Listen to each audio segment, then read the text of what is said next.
She is a professor of politics and policy at Claremont Graduate University. And in 2017, she was awarded the Claremont College's Diversity in Teaching Award. And her recent research has focused on voting rights issues affecting Native Americans. She has been an expert witness in several cases dealing with voting rights. And her most recent book was Voting in Indian Country, The View from the Trenches, which is an outgrowth of the research that she has done. And so I know a lot of us are reading a lot in the news right now about voter suppression and the Voting Rights Act. And so I think we're all wanting to hear a little bit more about why this assault on the Voting Rights Act has become the new normal, and that is the title for the talk today. So please join me in welcoming our speaker for today. Thank you for joining us. Great. Thank you for inviting me. As you said, as we get closer and closer to Election Day, November 3rd, it is becoming increasingly impossible to avoid media stories. Depending upon what channel you listen to, you might be hearing about potential voter fraud, or on the other hand, voter suppression. It really depends whether you're watching Fox or you're watching MSNBC. Rather than myself stepping into that particular argument, what I want to do today is to give you an overview of the relevant laws and to use a phrase the conservatives like, their plain meaning, and then look at some of the ways that what I consider to be their plain meaning has been subverted. I have been a person involved both as an expert witness and in providing research in 5 voting rights cases. As you said, all of these involve Native Americans, so that's where the depth of my knowledge is. But just to serve as a little bit of a wake up, I want to note it's not always the Republicans who are engaged in voter suppression when we're talking about Native Americans. 3 of the cases that I have been involved in, the defendants were Democratic elected officials. Just want to say this particular group seems to trigger upon occasion bipartisan animosity. So let me take you back though to the laws. What are the most relevant laws? Well, obviously, voting rights litigation typically involves claims that government laws, procedures, or practices are prohibited by the 15th Amendment or the Voting Rights Act. I mean, the 15th Amendment, you read it, its language seems on the face to be very clear. The right of citizens of the United States to vote shall not be denied or abridged by the United States or by any state on account of race, color, or previous condition of servitude. Please note, this only applies to the national or state governments. It does not apply to county governments, city governments, water district, or anyone else, or any other government entity. But as we all know, laws are subject to interpretation. And the interpretation of that 15th Amendment changed dramatically when federal troops were removed from the South in 1877. That was the price extracted by Democrats to get congressional support from Republicans to elect their president. The results in the South were immediate, dramatic, infamous, if you will. Jim Crow laws, poll taxes, literacy tests, and the list goes on and on. But it also allowed states with few African Americans to also pass laws that disenfranchised other minority populations. Less well known, but equally egregious laws were passed in many Western states that disenfranchised Native Americans and Latinos. By the end of Reconstruction, the electorate was largely limited to white men. The Supreme Court had upheld a case called Minor v. Happersett that excluded women from the franchise. And the court in that case argued that the Constitution differentiated between national citizenship and state citizenship, and that states controlled the latter, and they could either include or exclude women from voting. I mention this in part because we have just had the 100th anniversary of the passage of the 19th Amendment, enshrining female suffrage into the Constitution. But that distinction between national and federal citizenship continued to be important and has affected Native Americans in particular coming forward. While not enshrined in the Constitution, the Voting Rights Act, first passed in 1965 and then amended numerous times afterwards, is the single most important law dealing with the right to vote, and it places limits on states and local governments' actions with respect to registration and voting.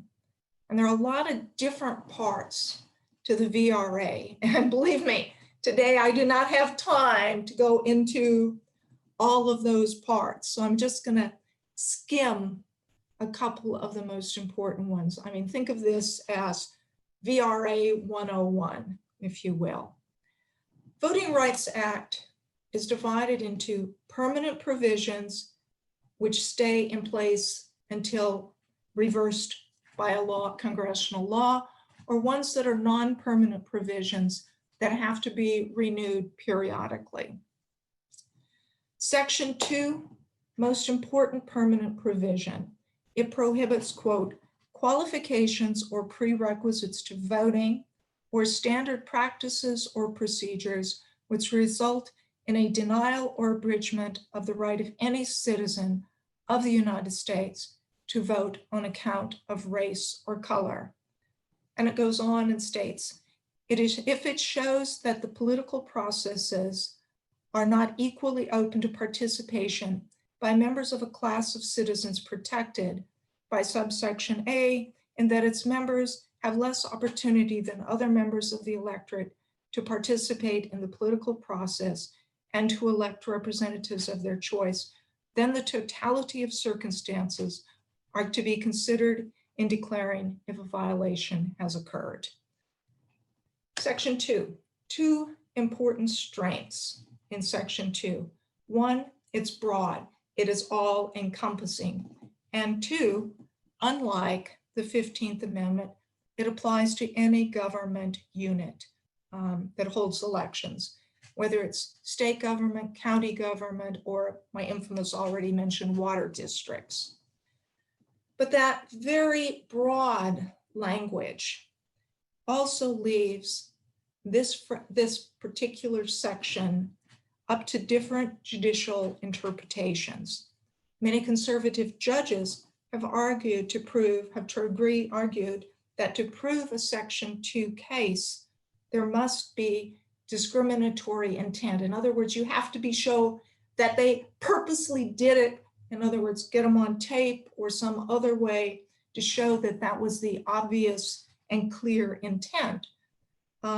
Usually folks aren't stupid enough, at least in the current period, and some now maybe, but mostly not stupid enough to make it overtly obvious that they are aiming to discriminate. Liberals, in their interpretation, disagree.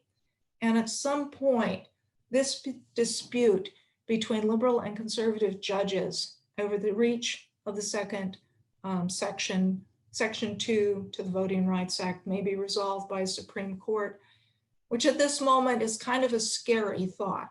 I'll leave that editorializing a bit to the side. But there are other important provisions in the Voting Rights Act, such as those that ban literacy tests, poll taxes.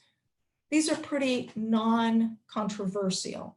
The same is generally true of the provisions that require political jurisdictions to provide people who have disabilities or limited English with assistance in voting. So those are important, but generally speaking, non-controversial permanent provisions. If we move to the non-permanent positions, those are the ones that typically have generated much more opposition. For example, consider the minority language provisions, Section 203 and 4F4. These were added during the acts 1975 renewal. These are applicable to 4 broad categories of minority languages: persons who are American Indian, Asian American, Alaska Native, or Spanish heritage.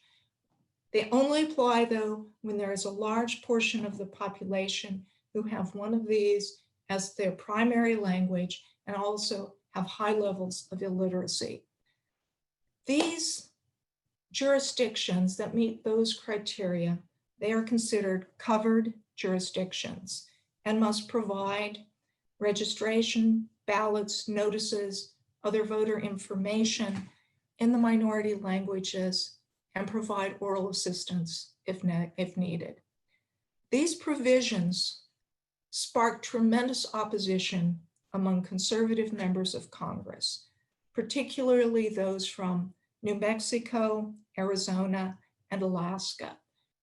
A lot of this opposition dealt with Spanish speakers, but an equally large amount was raised against those that involve Native populations.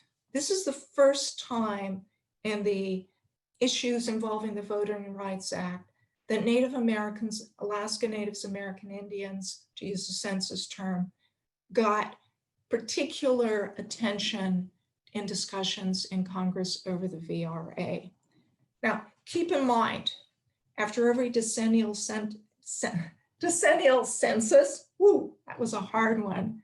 After every decennial census, which we are finishing right now, unfortunately, it's being cut short, there are jurisdictions added occasionally or removed from coverage. And that's why it's so incredibly important to get an accurate count. It's not just about how many representatives you have in Congress, it's about the provisions for the populations that are in your political jurisdiction. Think about it. There are some extremely hard places in the country to cover. Alaska Native villages, some of which people speak languages such as Yupik and Gwich'in, and they desperately need materials in those languages.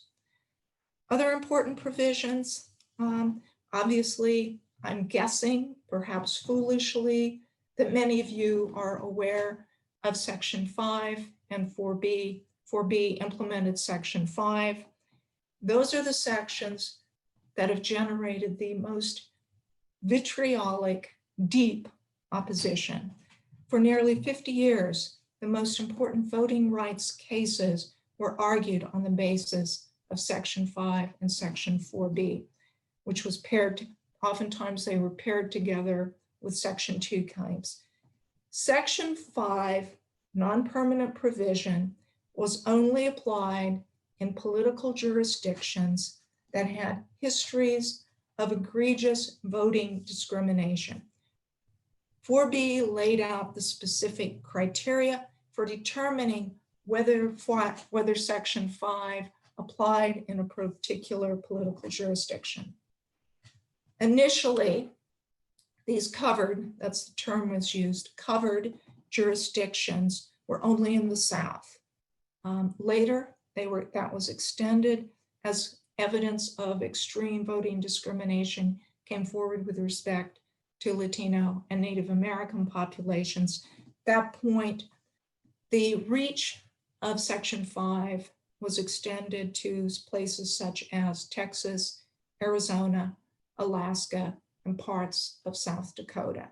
Just as an aside, South Dakota is often called the Mississippi of the North among Native Americans. In these so-called covered jurisdiction, governments had to pre-clear any of the changes in their laws or procedures with respect to voting. They had to be pre-cleared either with the Department of Justice or the DC Circuit Court. And the aim was to prevent voter suppression, denial, dilution in advance, proactive means to do so, and something before it actually occurred. Because once an act has occurred, then you have to go fight it in court. However, as I'm sure some of you know, The Supreme Court, in its infinite wisdom, using that word somewhat sarcastically, I will admit, in 2013, in the Shelby v. Holder ruling, held that Section 4B's formula for determining whether Section 5 would be applied in a jurisdiction violated the, quote, equal sovereignty of states by treating them differently based on, quote, 40-year-old facts. Now, Congress had updated and renewed these sections in 2006. So really the facts that were brought into play were not really 40 years old, but that did not affect the court in its 5-4 ruling. Now, Congress, hey, that's 7 years ago. During this time, obviously, Congress could have changed the law, could have amended it, changed the criteria, brought it up to date, if you will, on 4B, satisfying the concerns of the Supreme Court. That, of course, has not happened and probably will not happen as long as one branch of Congress and or the presidency is controlled by the Republican Party. If 2021 brings in a united Democratic government, House, Senate, and President, we should see the passage of acts such as the John Lewis Voting Rights Advancement Act.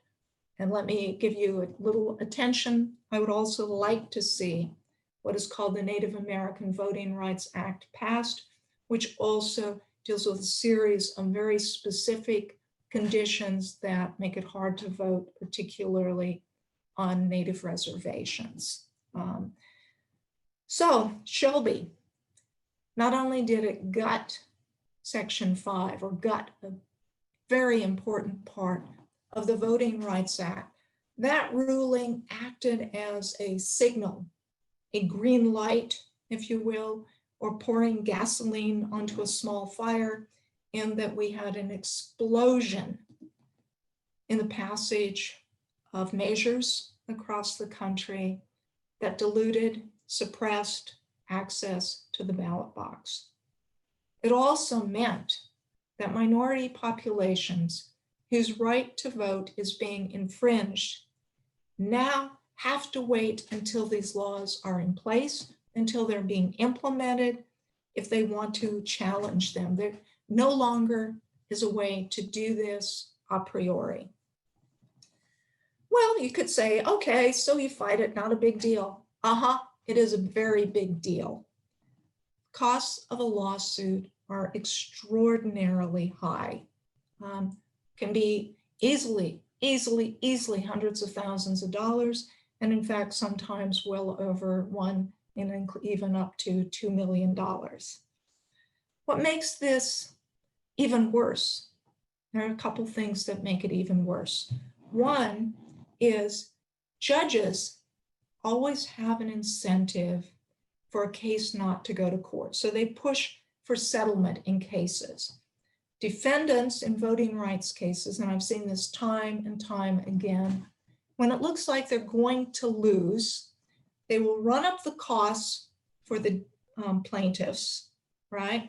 Through lots of depositions and this kind of thing. It's called papering up, and then settle at the last minute. Remember, of course, their costs are being paid by the taxpayers through taxes, they're government entities. So they don't have to worry about the cost. On the other side, the plaintiffs and their attorneys have to bear the costs themselves. If there is a settlement, you do not get reimbursement of costs. So a settlement, you might get much of what you wanted, but you're still stuck with this huge bill. And what that also means, that usually settlements don't give you everything. It will give you what you need for a handful of elections. Then you would be expected to have to go back and relaunch another lawsuit, but you have less resources. Keep in mind, Native Americans are the poorest population in this country, bar none, and the resources are very, very scant. I mean, case I was just involved in, the attorney for the plaintiffs was a single practice family law attorney taking this case on a pro bono basis, going up against the power of multiple attorneys, unlimited resources, and so on. Incredible disparity.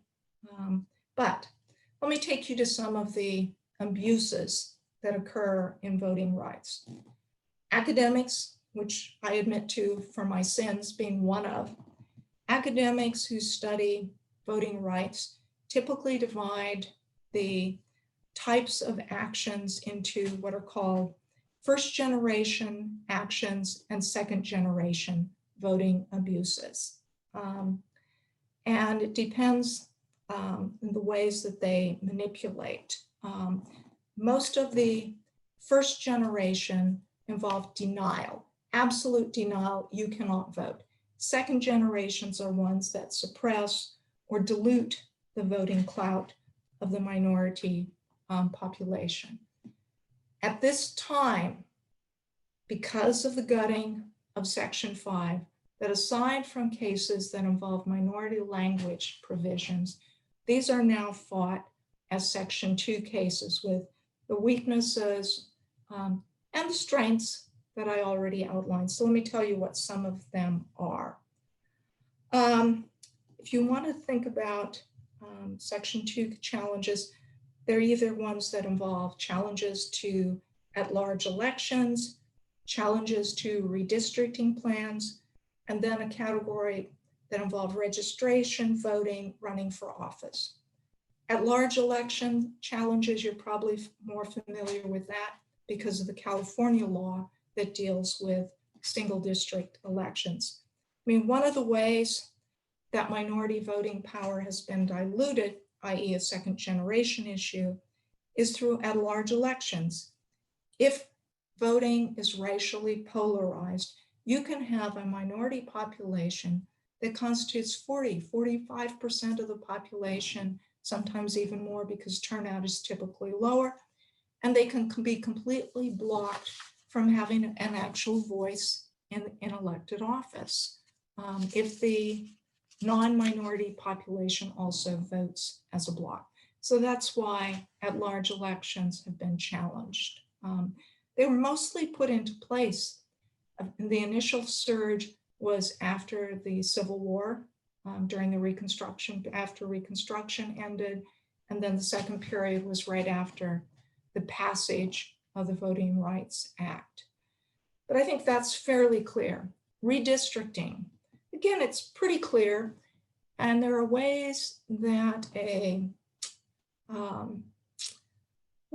ways that redistricting following the decennial census can be used to dilute or even deny meaningful representation for a minority population. And there are at least 4 different ways that this can be done. Pretty easy to understand. Malapportionment. I mean, malapportionment is where unequal numbers of people are apportioned into those districts, resulting in a violation of one person, one vote. So if you do that, let me give you my favorite example of malapportionment. Buffalo County, South Dakota. Remember what I said earlier about South Dakota, Mississippi of the North? Buffalo County, which is 17% white and 83% Crow Creek Sioux, the county lumped nearly all of the Native Americans into one district, split that very small white population into 2 other districts. So the Crow Creek Sioux did get one voice, but they were always outvoted. And of course, this then led to additional litigation. And that actually area is an interesting one because when they were forced later, side note, to open up a polling place near the reservation so that the people there could actually vote easier without having to travel a great distance, they set it up in a chicken coop just to get it nastier. Little side note, malapportionment and then subsequent chicken coop. Cracking, that's another way. That is where the minority population is fragmented and spread out among different districts. This occurs in almost all reservation populations. My favorite example, Montana this time, Flathead Reservation in Montana. Its population was split up into 8 different state assembly districts designed to keep them from actually having a meaningful voice. They could go to the polls, but they weren't going to get representation. So malapportionment, cracking, stacking.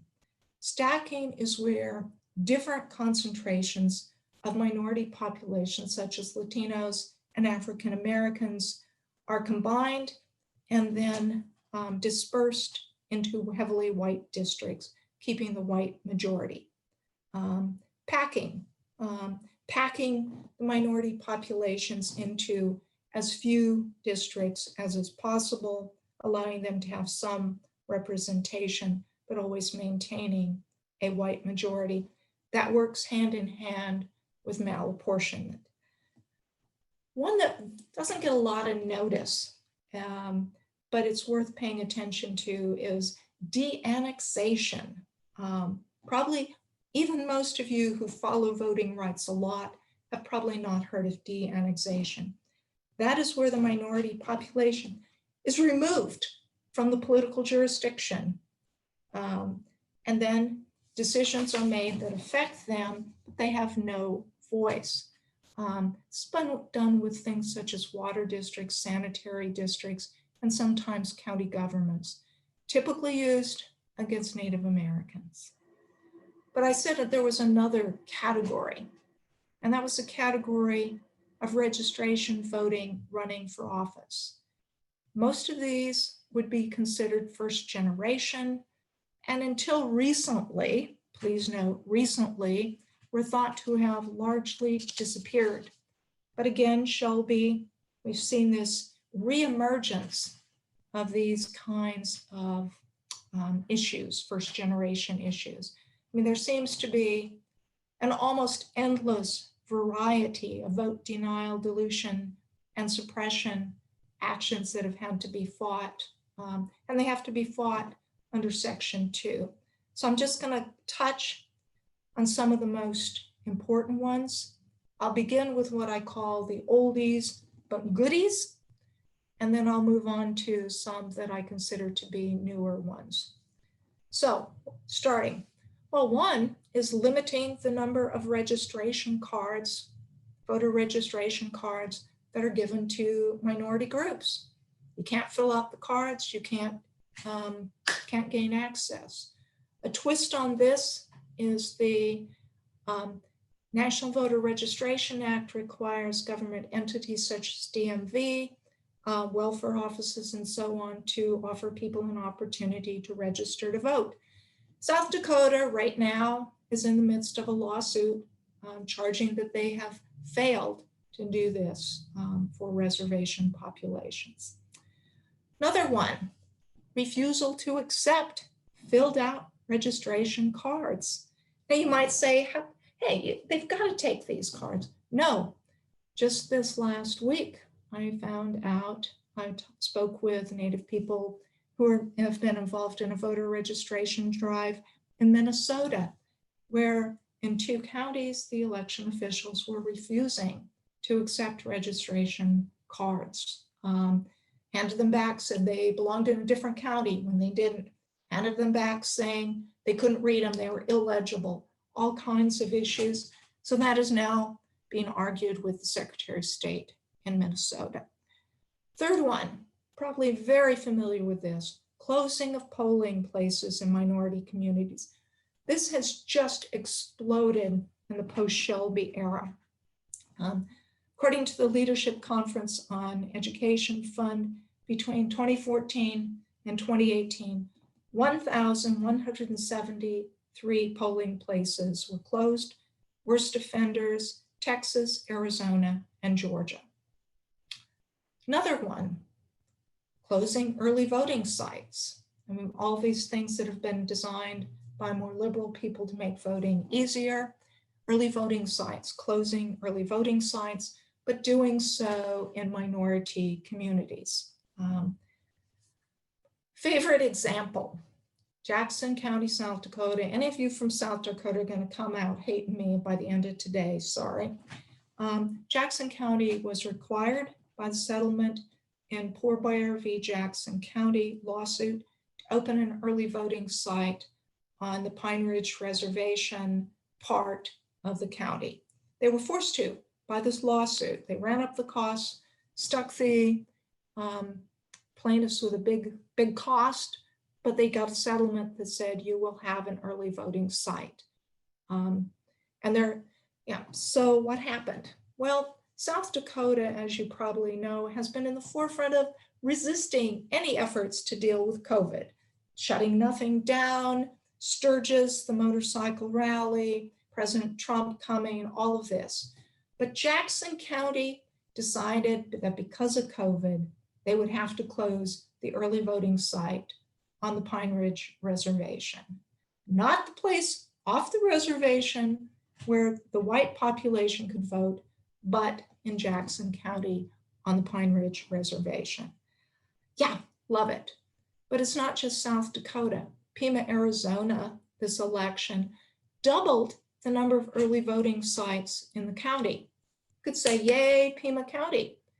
Same time, they closed the only early voting site on the Pasco Yankee Reservation. Yes, deep concern. These, of course, have to be fought in legal action.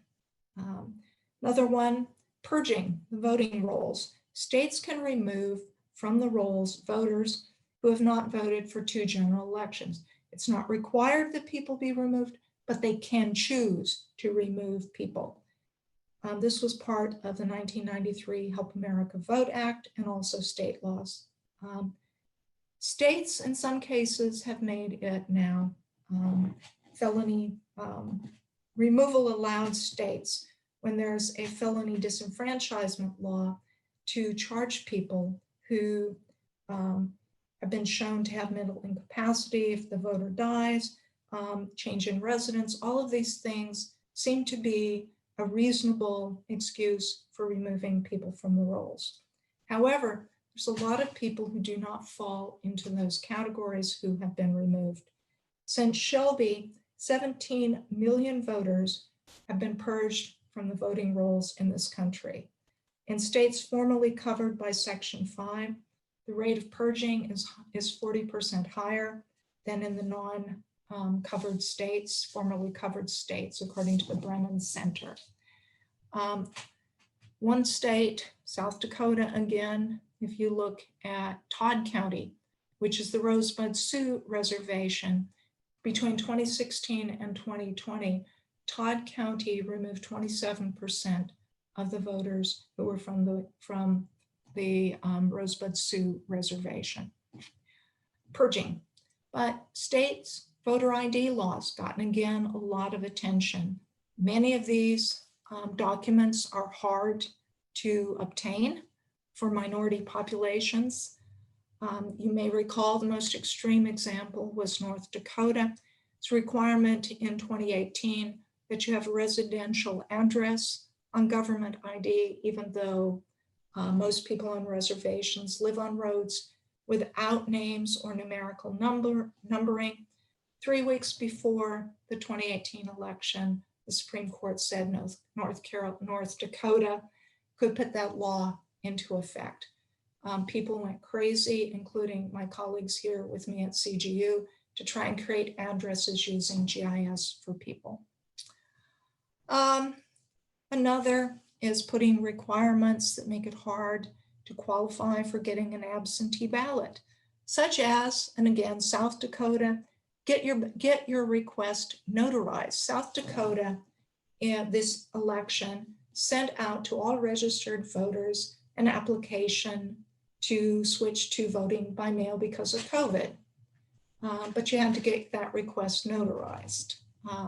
Poll watchers, probably very, very aware of the push by President Trump and some other folks to place poll watchers in order to protect against voter fraud.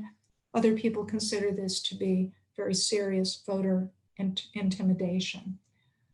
One of my favorites, though, is declaring that a minority candidate is not eligible to run for office or serve if elected.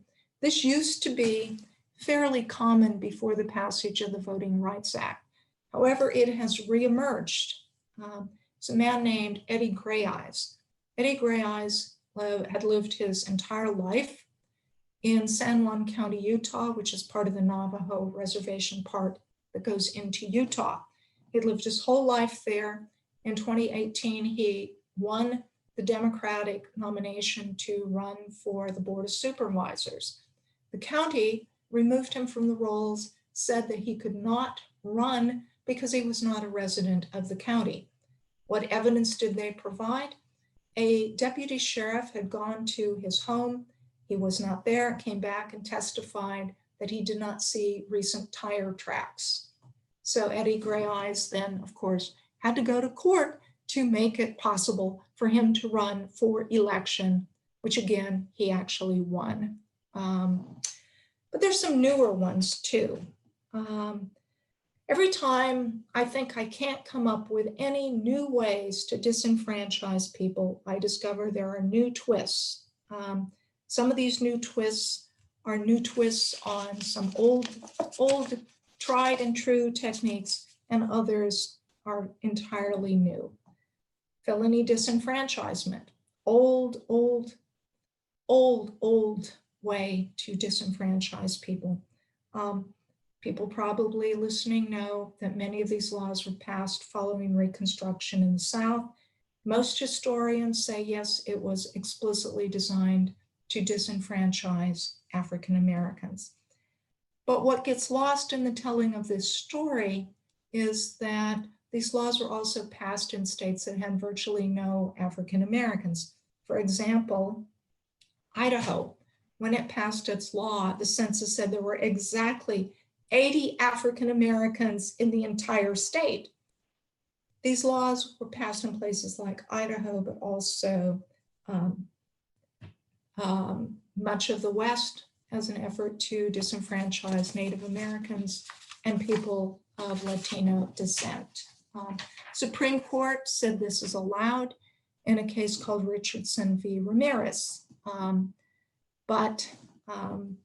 As you know, Florida, we've gone through the issue there in Florida about whether the people, after the law was changed through a referendum to allow people who had served their prison sentence to regain the vote, and that is being fought right now.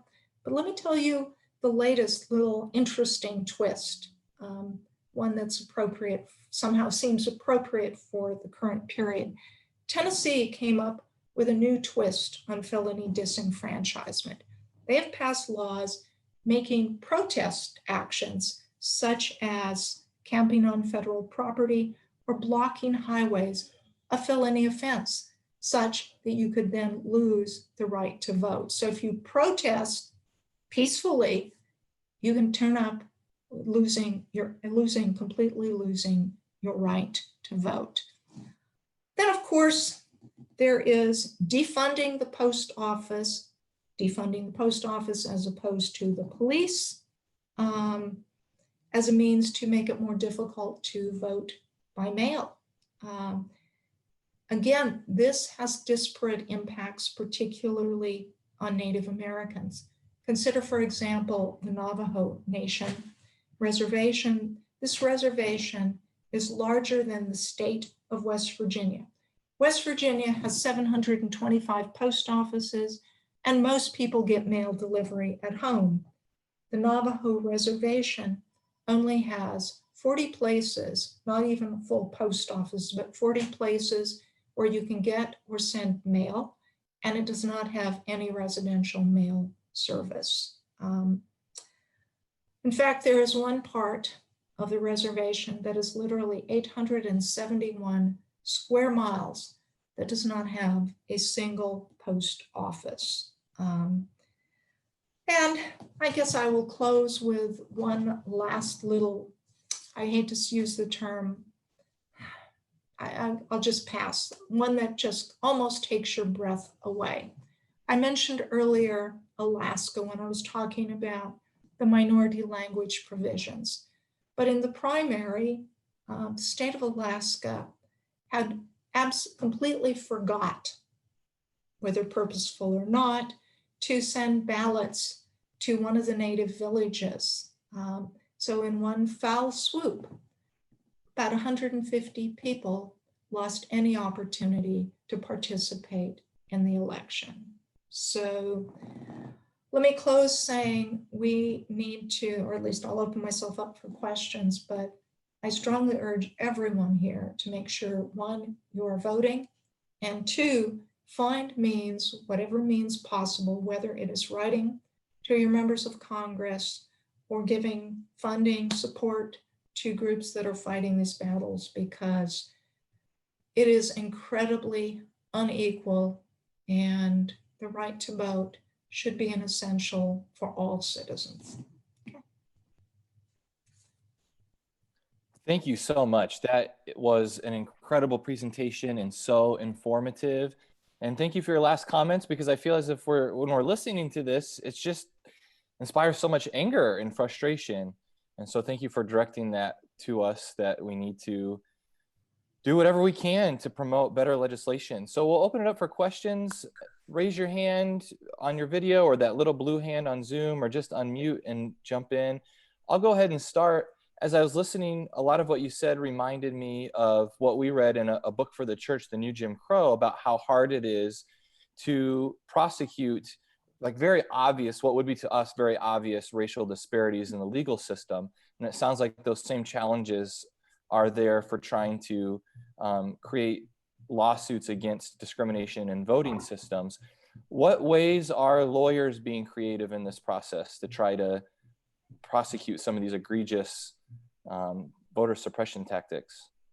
Well, I mean, there are clearly legal groups, the American Civil Liberties Union, a variety of legal entities that are public interest, but they're stretched really, really thinly. I mean, I will just say it is the absolute worst for those that are trying to deal with Native American issues, because it gets so little attention. So a number of these very, very big, high-profile cases are handled by Native attorneys who, it's not their normal practice, but they do it out of concern for their community. But you will be going up against a team of 8 or 10 lawyers on the other side, incredibly disparate. So there's a group called NARF, Native American Rights Fund, that does some of the legal action, but NARF is stretched extraordinarily thin. The Department of Justice, even under Democrats, does not initiate many lawsuits. Overall, since the Voting Rights Act was put in place, only 5% of the cases have been pursued by the Department of Justice. So it's resource poverty. A question in the chat from Kathleen. Thank you for the excellent information. If someone wanted to contribute financially to this cause, do you have a group that you would suggest looking up and potentially donating to? Well, there's NARF that I just mentioned. Another group that I work a lot with is called 4 Directions. It is a grassroots organization out of Mission, South Dakota. South Dakota, as I've said, has really been the flashpoint for a lot.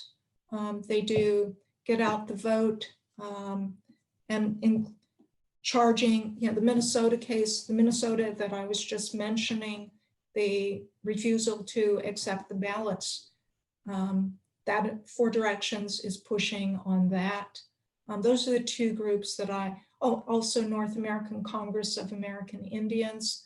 So there's a number of groups, but they are really stretched thin, and and some of them are very, very poor. Yeah. Go ahead, Margaret.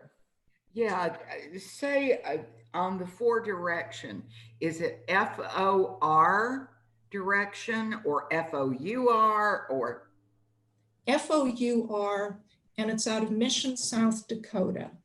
Okay, and the other one that you just mentioned, North American Congress Of American Indians and Native American Rights Fund.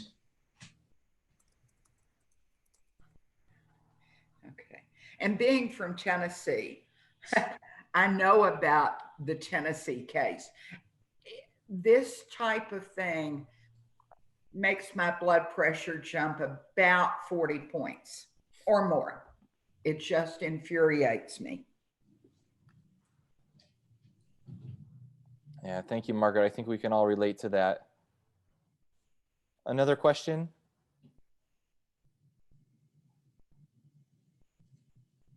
I have a question. Go ahead.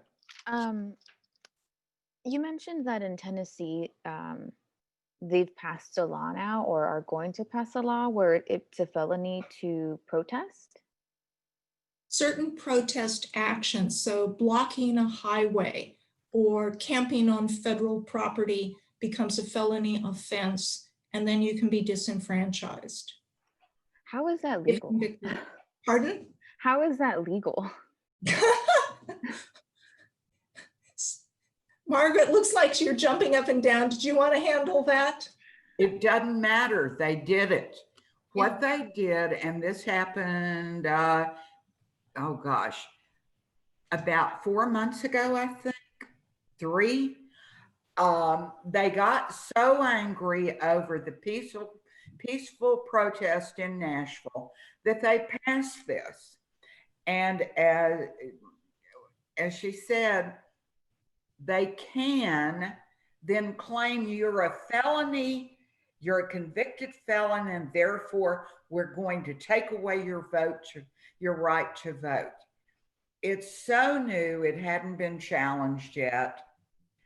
Yeah, it's infuriating. So this is probably part of a larger movement we should be involved in making sure that those with felony convictions can still vote to stop disenfranchising people who are in prison. The Florida, where the voters passed, allowing people to get the right to vote back. And then you had Governor DeSantis who said, oh, but you've got to pay all the fines and costs. The counties don't even know those costs. Well, in addition to that, one of the moves has been to ratchet up and to lay on to people who have been convicted of a crime huge fees, penalties, I mean, thousands and thousands of dollars, way beyond the cost of incarcerating them. It's to continue the punitive action after people are released. And it's a tremendous, tremendous burden that has been imposed. And interestingly, a number of other states have been looking at laws, including looking at bills, putting in bills. I don't want to say they're laws yet, but like Tennessee, including some that would say you have the right to run down protesters. Sorry. The Charlottesville Act. Yeah. Thank you for the great question, Barbara. Another question?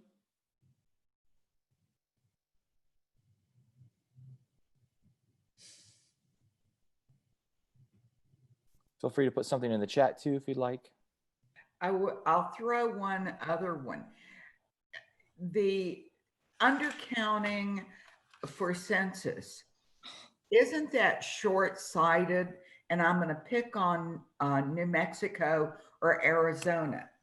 If you undercount Native Americans, then this state also loses congressional seats and or federal money.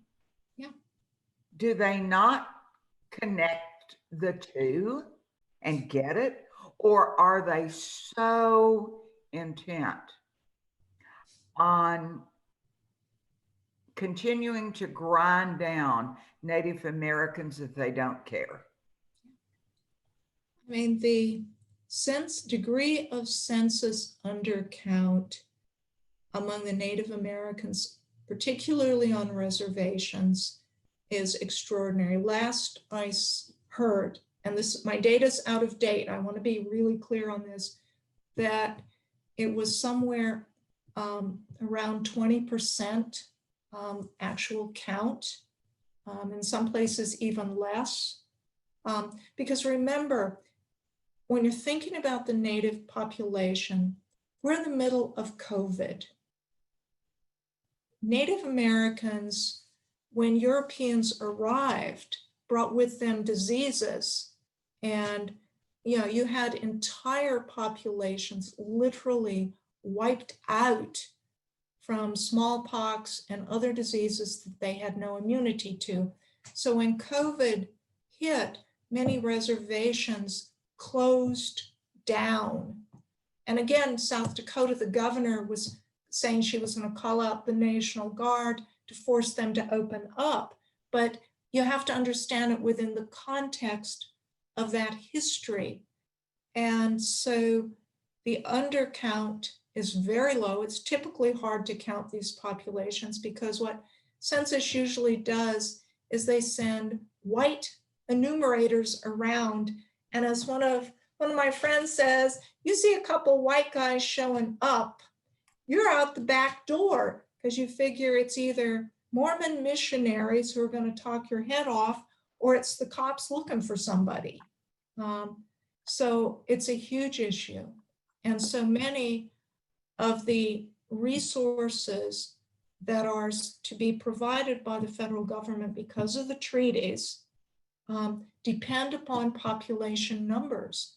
So the undercount is likely to have devastating effects on everything from policing, childhood nutrition, healthcare. I mean, just literally every possible thing that you might consider.